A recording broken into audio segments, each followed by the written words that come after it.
Hello, good morning students.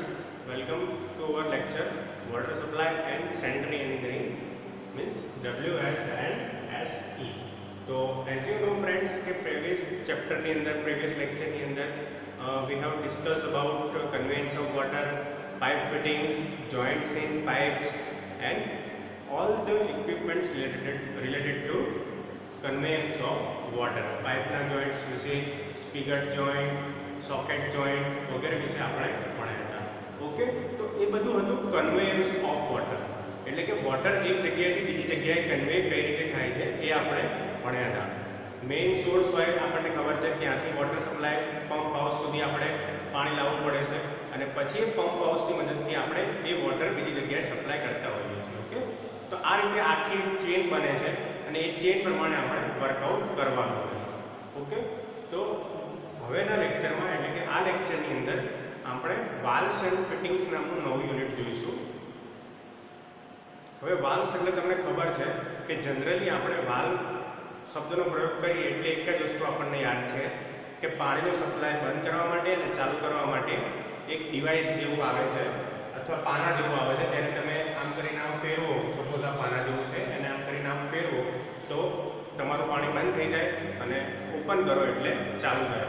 ઘણી જગ્યાએ તમે અત્યારે જીએસપીસી ગેસ પાઇપલાઇન્સમાં પણ એવા ટાઈપના વાલ્વ્સ જોયા હશે. તો એનો જે છે એ સિંગલ ટાઈપ ઓફ વાલ્વ છે, બરાબર. એ જે છે એ સિંગલ ટાઈપનો વાલ્વ છે કે જે ખાલી વોટર સપ્લાય અથવા તો ગેસ કનેક્શન અથવા તો બીજી કોઈ લિક્વિડ કનેક્શન હોય એને ખાલી સ્ટાર્ટ અને સ્ટોપ કરવાનું કામ કરતું હોય છે, બરાબર. તો એ તમારું વાલ્વ થયું. મીન્સ કે વાલ્વનું કામ શું છે? To regulate the water level or water supply in any pipeline or gas pipeline.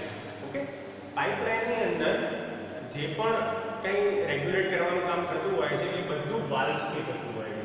અને ફિટિંગ્સ એટલે કે વાલ્વને ફિટિંગ કરવાની જે અમુક સામગ્રી આવે અથવા બીજા ફિટિંગ્સ હોય, જેમ કે વોટર મીટરનું ફિટિંગ હોય. તમે જીએસપીસી ગેસ પાઇપલાઇનમાં પણ જોયું હશે કે મીટર એમાં ફિટ કરેલું હોય. તો મીટર શું કરે કે એ મીટર કેલ્ક્યુલેટ કરે કે આપણે કેટલું ગેસ કન્ઝમ્પશન કર્યું.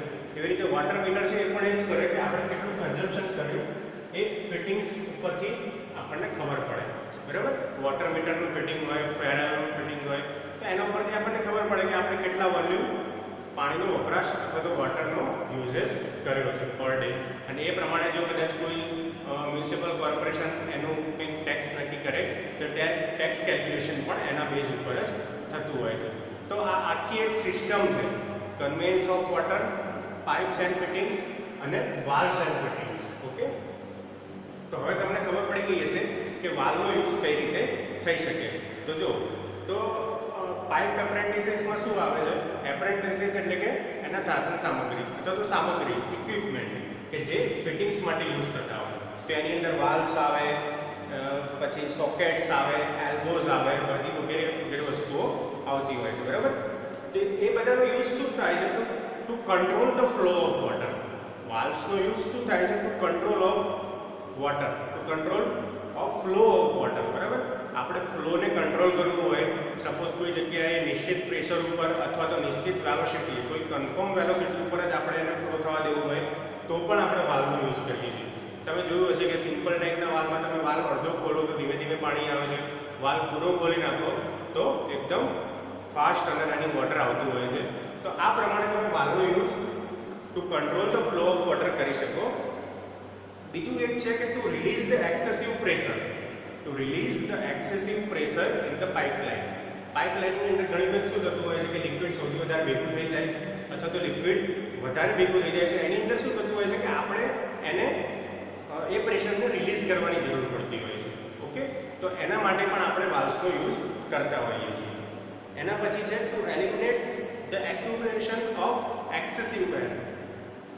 હવે જો પાણી તો આવતું જ હોય છે પાઇપલાઇનમાં, પણ એમાં જે એર હોય છે પહેલેથી અવેલેબલ હોય છે.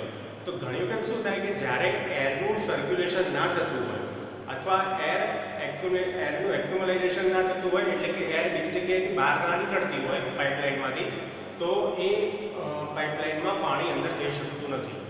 એટલે આપણે એ એરને પણ એલિમિનેટ કરવાની જરૂર પડે છે.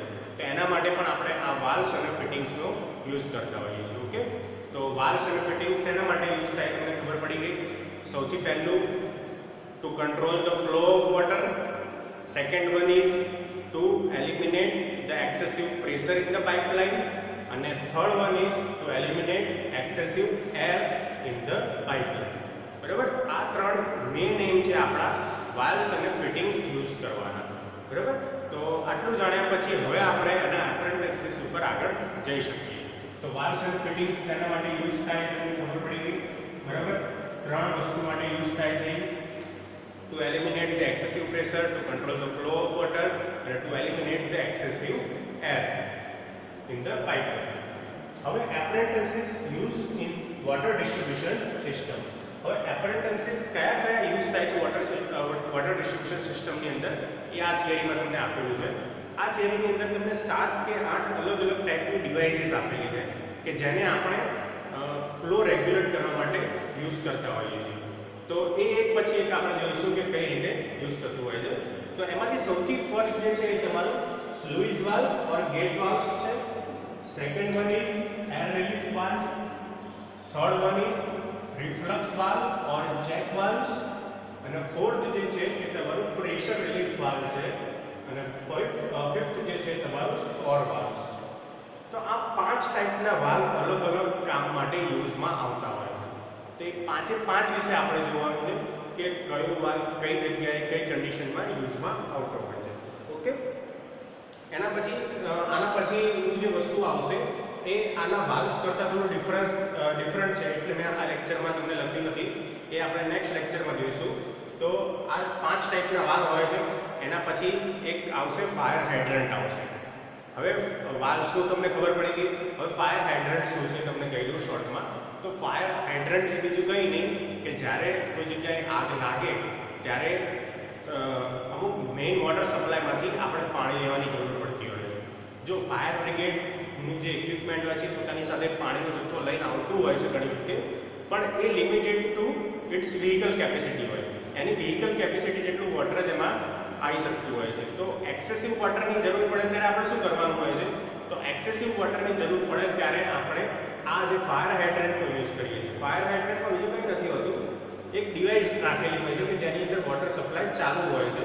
આપણે એની કેપ રિમૂવ કરીને ગમે ત્યાંથી વોટર સપ્લાય મેળવી શકીએ છીએ. બરાબર, તો એ થયું તમારું ફાયર હાઇડ્રન્ટ. એના પછી છે નેક્સ્ટ જે ડિવાઇસ છે એ છે વોટર મીટર. તો વોટર મીટર તો તમને ખબર પડી ગઈ કે વોટર મીટર શેના માટે યુઝ થાય છે. તો વોટર મીટર ફ્લો મેઝર કરવા માટે અથવા તો કેટલી વેલોસિટીથી પાણી આવે છે એ મેઝર કરવા માટે થાય છે. અને એ વોટર મીટરનો યુઝ આપણે ટેક્સ કલેક્ટ કરવા માટે પણ કરી શકીએ છીએ મ્યુનિસિપલ કોર્પોરેશન દ્વારા. એના પછી છે ફેરલે. તો ફેરલેનો યુઝ પણ કંઈક વોટર મીટર જેવો જ હોય છે. તો એ બધું આપણે નેક્સ્ટ લેક્ચરની અંદર જોઈશું. એ 3 device fire hydrant, water metre અને ફેરલે. તો આ 8 વસ્તુ તમારા વાલ્વ્સ એન્ડ ફિટિંગ્સમાં આવે છે. First one is sluice valve or gate valve, second air relief valve, third reflux valve or check valve, fourth pressure relief valve, fifth scour valve.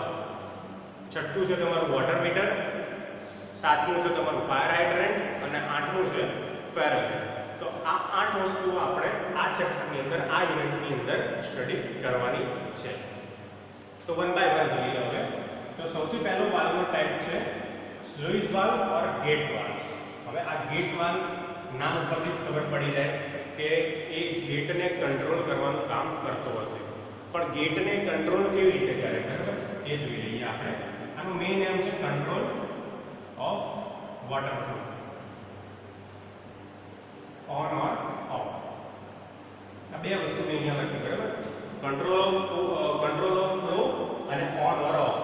તો આ જે વાલ્વ જે છે એ ગેટ વાલ્વ તરીકે કામ કરે છે. કેવી રીતે કરે છે એવું તમને સમજાવી દઈશ. તો સોર્સ ઓફ વોટરથી આપણે જ્યાં ડિસ્ટ્રીબ્યુશન કરવાનું હોય ત્યાં સુધી આપણે પાઇપલાઇનની જરૂર પડે છે, અથવા તો સોર્સ ઓફ વોટરથી પમ્પિંગ હાઉસ સુધી આપણે પાઇપલાઇન નાખવાની જરૂર પડે છે. હવે સોર્સ ઓફ વોટર એવું જરૂરી નથી કે તમારી આજુબાજુમાં જ હોય, 1-2 કિલોમીટરની રેડિયસમાં એ હોય. એ 4 થી 5 કિલોમીટર અથવા તો 10 કિલોમીટરની રેડિયસમાં સોર્સ ઓફ વોટર હોઈ શકે છે. તો આપણે 4-5 કિલોમીટર દૂરથી શું કરવું પડશે? એક પાઇપલાઇન લે ડાઉન કરવી પડશે અને એને બનાવવી પડશે. હવે આ પાઇપલાઇનમાં શું કાળજી રાખવામાં આવે છે કે પાઇપલાઇનમાં 3 to 5 કિલોમીટરના સેક્શન્સ બનાવવામાં આવે છે. જો 3 3 to 5 કિલોમીટર સેક્શન, 3 થી 5 કિલોમીટર એટલે ડિપેન્ડ કરે કે કેટલું ડિસ્ટન્સ છે એના ઉપર. જો વધારે ડિસ્ટન્સ હોય તો 3 થી 5 કિલોમીટરના સેક્શન બનાવવામાં આવે છે. સેક્શન બનાવવાથી થાય છે શું તો હું તમને સમજાવી દઉં અહીંયા કે સેક્શન બનાવવાથી આવી રીતે પાઇપલાઇન થાય છે. આ 1 2 3 આ સેક્શન 1, સેક્શન 2, સેક્શન 3, સેક્શન 4. આપણે આ દરેક સેક્શન 1 કિલોમીટરનો અત્યારે ગણી લઈએ છીએ. ઓકે, તો આની અંદર જો હવે આ બંને સાઈડના ગેટ થયા સેક્શન 1 માં, એવી રીતે સેક્શન 2 માં પણ આ બંને સાઈડના ગેટ, સેક્શન 3 માં પણ આ બંને ગેટ અને સેક્શન 4 માં પણ આ બંને ગેટ. તો આ બધા ગેટ બંને સાઈડ છે એવું કહેવાય દરેક સેક્શનમાં પાઇપલાઇનમાં. ઓકે, તો આ સેક્શન પાડવાનો મેઇન એમ એટલો જ છે કે કોઈ જગ્યાએ જો વોટર ડિસ્ટ્રીબ્યુશનમાં પ્રોબ્લેમ આવી તો આપણે આખી પાઇપનું ઇન્સ્પેક્ટ કરવાની જરૂર પડતી નથી.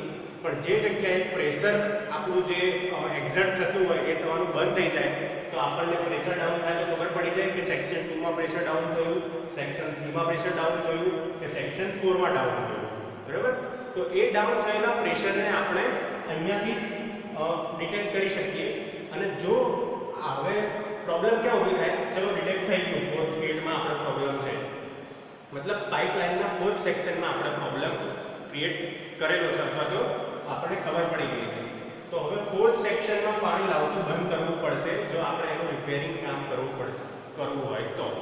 મતલબ એના મેન્ટેનન્સ અથવા રિપેર માટે આપણે ચોથું સેક્શન જે છે એમાં પાણી આવતું બંધ કરી દેવું પડશે. તો એના માટે જે વાલ્વ યુઝ થાય છે એને આપણે ગેટ વાલ્વ્સ કહીએ છીએ.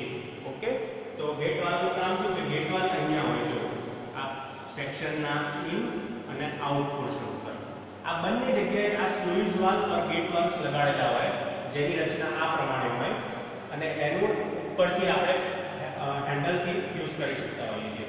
આ હેન્ડલ ફેરવાથી થાય છે શું કે આ જે વાલ્વ છે એ ઉપર આવી જાય છે અને અહીંયા ફિટ થઈ જાય છે. બરાબર, આ વેજ જે તમારું છે અહીંયાથી ઉપર આવીને ફિટ થઈ જાય છે અને તમારી પાઇપલાઇન આખી બંધ થઈ જાય છે અને એ હેન્ડલને પાછું ફેરવીને ફરીથી વાલ્વ ખોલી શકાય છે. ઓકે, તો એટલે આને ગેટ વાલ્વ કહે છે કેમ કે કોઈ પણ સેક્શનને ડિફેક્ટેડ સેક્શનને પાઇપલાઇનના બંધ કરી દે છે અને એ જગ્યાએ આપણે કોઈ પણ ઇન્સ્પેક્શન કામ કેરીડ આઉટ કરવું હોય તો કરી શકીએ છીએ. તમે વિચારો સપોઝ બીજો સેક્શન ખરાબ હોય તો આપણે બે સેક્શનના બંને ગેટ વાલ્વ બંધ કરી દઈએ, એક અહીંયાથી અને અહીંયાથી, તો અહીંયા પાણી આવતું બંધ થઈ જશે, અહીંયા વોટર ઓફ થઈ જશે. બરાબર, વોટર ફ્લોઈંગનું ઓફ થઈ જશે. વોટર ફ્લોઈંગ ઓફ થવાથી આપણે એ કામ અહીંયા સરળતાથી કરી શકીએ. ઓકે, તો આને એટલે આને સ્લુઇસ વાલ્વ ઓર ગેટ વાલ્વ્સ કહેવામાં આવતું હોય છે. બરાબર, હવે એના પછી આપણે હવે આ જે આ વેજ હોય છે અને આનું જે વાલ્વનું જે મટીરીયલ હોય છે એ બ્રાસનું બનેલું હોય છે. કાસ્ટ આયર્ન હોય અને એના ઉપર બ્રાસનું મોલ્ડિંગ હોય. બરાબર, બ્રાસનું મોલ્ડિંગ એટલે રાખવામાં આવે છે કે તેમાં જલ્દીથી કાટ લાગતો નથી હોતો. હવે એના પછી આપણે જોઈશું air relief valve. Air relief valve તમને ખબર પડી ગઈ હશે નામ ઉપરથી જ કે આ એક્સેસિવ એરને મુક્ત કરવાનું કામ કરે છે પાઇપલાઇનમાંથી. મેં તમને કીધું હતું કે આપણે વાલ્વ્સનો યુઝ એર રિલીફ માટે પણ કરીએ છીએ to eliminate the excessive air. તો એવું જ આનો યુઝ છે. બરાબર, ઘણી વખતે શું થાય કે પાઇપલાઇનમાં પાણી હોય ને એની પહેલાં એમાં હવા હોય. કોઈ પણ પાત્રમાં તમે જોઈ શકો છો કે એમાં હવા હોય. તો એ જે હવા હોય એ ત્યાંથી બહાર નીકળવી ખૂબ જરૂરી છે, તો જ આપણે એમાં પાણી અંદર ઇનલેટમાં જઈ શકતું હોય. તો એના માટે આપણે એર રિલીફ વાલ્વ યુઝ કરીએ. જો સપોઝ આ પાઇપલાઇનની ચેમ્બર છે, બરાબર, અહીંયા કોઈ ચેમ્બર છે એના ઉપર આવું એક ફ્લોટ પડો. હવે જો આમાં single float air relief valve અને double float air relief valve એમ બે ટાઈપના આવે છે, પણ એમાં બીજું કોઈ ફરક નથી હોતો. સિંગલ ફ્લોટમાં આ ફ્લોટ એક હોય, ડબલ ફ્લોટમાં બે ફ્લોટ હોય. ઓકે, હવે આનું કામ કેવી રીતે થાય છે જોઈએ. તો સપોઝ વોટર અહીંયાથી ઇનલેટ થાય છે ચેમ્બર. ઓકે, અહીંયા પાણી ભરાય છે, તો જેવું પાણી ભરાશે, પાણી જ્યાં સુધી ભરાશે ત્યાં સુધી શું થશે? સ્ટેમ અપર સાઈડ જશે. ઓકે, અપર સાઈડ જશે એટલે આ જે વાલ્વ અહીંયા કનેક્ટેડ છે એ અહીંયાથી બંધ થઈ જશે તમારો વાલ્વ, એટલે કે ઓપનિંગ ઓફ એર બંધ થઈ જશે.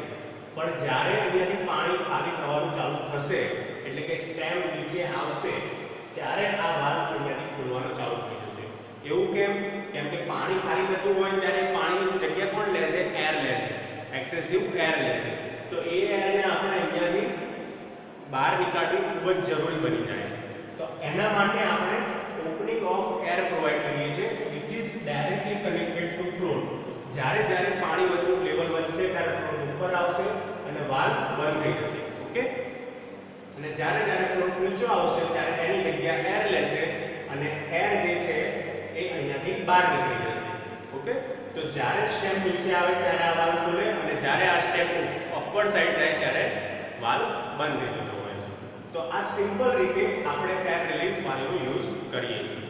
ઓકે, આ જે જગ્યાએ બહુ વધારે પ્રેશર હોય અથવા બહુ ઓછું પ્રેશર ક્રિએટ થતું હોય, એટલે કે વેલીસમાંથી જ્યારે હિલી એરિયા ઉપર પાઇપલાઇન જતા હોય છે ત્યારે શું થાય છે કે પાણીનું પ્રેશર વેલોસિટીના લીધે ઘટી જતું હોય છે. તો એ વેલોસિટીના લીધે જે પ્રેશર ઘટી જાય છે એ ટાઈમે એની જગ્યા હવા ના લે એના માટે આપણે આવા એર રિલીફ વાલ્વનો યુઝ કરીએ છીએ હાઈ હિલી એરિયાઝમાં. બરાબર, ઉપરથી જો પાણી નીચે આવતું હોય તો એની સાથે પ્રેશર હશે તો હવા આપોઆપ એની જગ્યા કરી લેશે. પણ જ્યારે પાઇપલાઇનમાં નીચેથી ઉપર પાણી ચડતું હશે ત્યારે ઉપર હવા હશે અને એ હવા પાણી કરતાં વધારે હશે એટલે પાણીને ઉપર આવવા નહીં દે. તો એવી જગ્યાએ આપણે single float air relief valve અથવા તો ડબલ ફ્લોટ એર રિલીફ વાલ્વનો યુઝ કરતા હોઈએ છીએ. બરાબર, તો એર રિલીફ વાલ્વ આવી રીતે બે ટાઈપના હોય. એના પછી છે reflux valve or check valve. જો રિફ્લક્સ અથવા ચેક્સ અથવા આને આપણે નો રિટર્ન વાલ્વ પણ કહીએ છીએ. હવે નો રિટર્ન વાલ્વ કેવી રીતે કહીએ છીએ એ આની ટર્મિનોલોજી ઉપરથી અથવા તો આની વર્કિંગ મેથડ ઉપરથી આપણને ખબર પડશે કે આને આપણે નો રિટર્ન વાલ્વ કેમ કહીએ છીએ. સપોઝ જો આની અંદર છે ને તો આ વાલ્વની અંદર એક જ સાઈડનો ફ્લો આપણે આવવા દેતા હોઈએ છીએ. જેમ કે આ અહીંયા જો ફ્લોની ડાયરેક્શન આવી રીતે એરો બતાવ્યો છે એ પ્રમાણે છે, મતલબ વોટર અહીંયાથી આમ જાય છે પાઇપલાઇનમાં. જો આ એરો તમે ક્લિયરલી જોઈ શકશો તો અહીંયા એક આવી ડિસ્ક ભરાયેલી હોય પાઇવોટિંગ જેવી. પાઇવોટિંગ એટલે કે એની જાતે હલનચલન કરી શકે તેવી.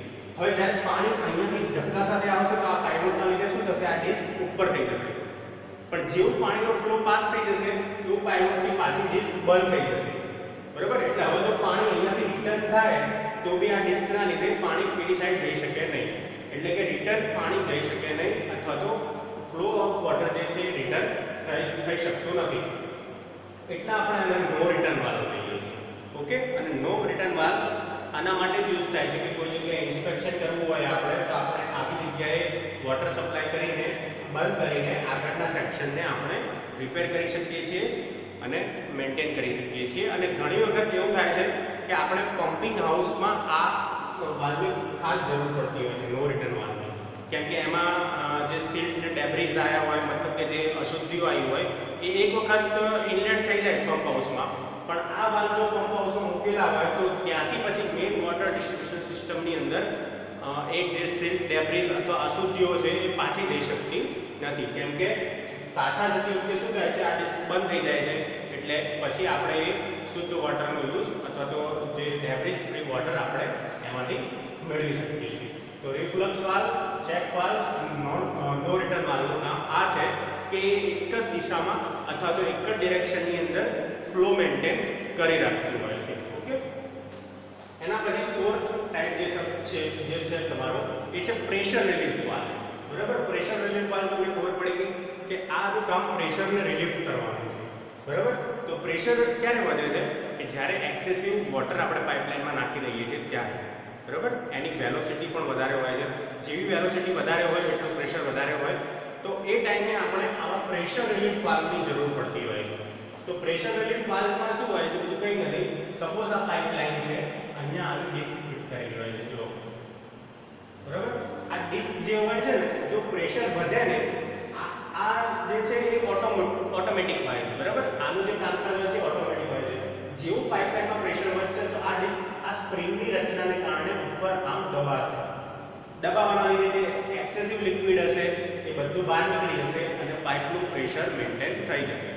તો જ્યારે પાઇપનું પ્રેશર આપણે મેન્ટેન કરવું હોય ત્યારે આ પ્રકારની આપણે ડિસ્ક અને સ્ટેમનો યુઝ કરીએ છીએ. ઘણી વખત જો પ્રેશર રિલીઝ કરવામાં ડિસ્ક ઓટોમેટિક કામ કરતી બંધ થઈ જાય તો આપણે હેન્ડલનો પણ યુઝ કરી શકીએ છીએ. પણ આ એક સ્વયં સંચાલિત એટલે કે ઓટોમેટિક ટાઈપની રચના વાળો વાલ્વ હોય છે, પ્રેશર રિલીફ વાલ્વ, જેનો યુઝ આપણે એક્સેસિવ પ્રેશરને રિલીફ કરવા માટે કરતા હોઈએ છીએ. ઓકે, હવે સ્કોર વાલ્વ. હવે સ્કોર વાલ્વ અથવા એને વોશ આઉટ વાલ્વ પણ કહીએ છીએ આપણે. બરાબર, અથવા એને સ્લુઇસ વાલ્વ પણ કહેવામાં આવે છે ઘણી વખત. હવે સ્કોર વાલ્વને વોશઆઉટ વાલ્વ કેમ કહે છે? કેમ કે જો પાણીની પાઇપલાઇન આ જે હોય છે ને સ્કોર વાલ્વ કે જે આ પાણીની સપોઝ કોઈ પાઇપલાઇન છે, પાણીની કોઈ આવેલી પાઇપલાઇન છે, એના નીચેની જગ્યાએ આવા સ્કોર વાલ્વ આપવામાં આવે. બરાબર, આ ખાલી મેં તમને એક સ્કીમેટિક ફિગરમાં દેખાડ્યું છે કે સ્કોર વાલ્વ કઈ જગ્યાએ હોય છે. તો સ્કોર વાલ્વને હંમેશા પાઇપલાઇનની નીચે ફિટ કરવામાં આવે છે. કેમ? તો કે એનો યુઝ વોશઆઉટ તરીકે થાય છે. વોશઆઉટ વાલ્વ તરીકે, મતલબ જે પણ અશુદ્ધિઓ આવી હશે, સીટ, ડેબ્રીઝ ને બધું, તો જે સસ્પેન્ડેડ નથી, મતલબ જે અનસસ્પેન્ડેડ મટીરીયલ છે એ બધું મટીરીયલ નીચે બેસી જશે અને આપણે જ્યારે પાઇપલાઇન હવે આ જો સાફ કરવામાં ના આવે તો શું થાય? ધીમે ધીમે આ ક્લોગિંગ વધતું જાય છે ફ્લો અને સેન્ડનું. તો એના લીધે શું થાય કે પાઇપ જે કવર કરે છે જગ્યા ઓછી થઈ જાય, એટલે કે વોટર ફ્લો ઓછું થઈ જાય. તો એના માટે આપણે એ સીટને સાફ કરવી જરૂરી હોય. તો એ સીટને સાફ કરવા માટે આપણે સ્કોર વાલ્વનો યુઝ કરીએ છીએ. સીટ, સેન્ડ અને બીજી ડેબ્રીઝ હોય એને એમાંથી કાઢી લેવા માટે પાઇપમાંથી આપણે આ સ્કોર વાલ્વનો યુઝ કરીએ છીએ. એ નીચેથી ઓપરેટેડ હોય. હવે સ્લુઇસ વાલ્વ બંને સાઈડ લગાવેલા હોય, ગેટ વાલ્વ, તો તમે આ બંને બંધ કરી શકો છો અને સ્કોર વાલ્વની મદદથી તમે બધી અશુદ્ધિઓ બહાર નીકાળી શકો છો. ઓકે, તો આ હતું તમારું સ્કોર વાલ્વનું વર્કિંગ. તો આજે આપણે આ પાંચે પાંચ વાલ્વ જોયા. Sluice valve or gate valve એ કંટ્રોલ ઓફ વોટર ફ્લો અને ઓન ઓફ વોટર સપ્લાય માટે યુઝ થાય. એર રિલીફ વાલ્વ એ એરને રિલીફ કરવા માટે, એટલે કે એક્સેસિવ એર બહાર કાઢવા માટે. એમાં single float air relief valve અને double float air relief valve હોય.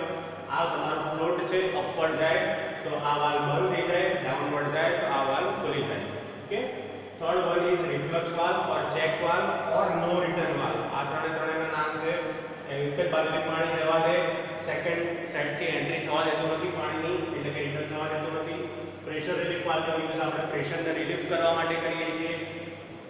અને fifth one is score valve, જેનો યુઝ આપણે વોશઆઉટ વાલ્વ તરીકે, એટલે કે પાઇપલાઇનની ક્લીનિંગ કામ માટે સ્કોર વાલ્વનો યુઝ કરતા હોઈએ છીએ. ઓકે સ્ટુડન્ટ્સ, તો નેક્સ્ટ લેક્ચરની અંદર આપણે હવે વોટર મીટર, ફાયર હાઇડ્રન્ટ અને ફેરલે વિશે જોઈશું. Thank you for watching video, અને આને લગતું જે એસાઇનમેન્ટ હોય એ પણ સબમિટ કરાવજો. Thank you students.